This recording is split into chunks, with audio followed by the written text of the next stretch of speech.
tàu nó bị ạt chàm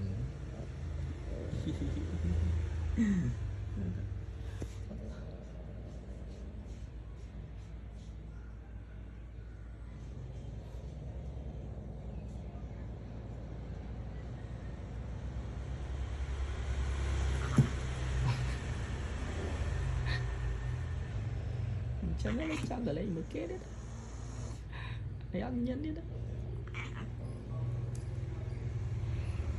tôi ná thầy thôi chứ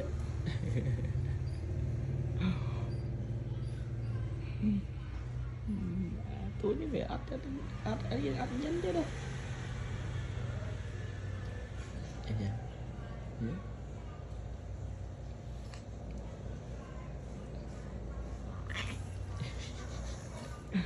ăn cái lá kia đi đâu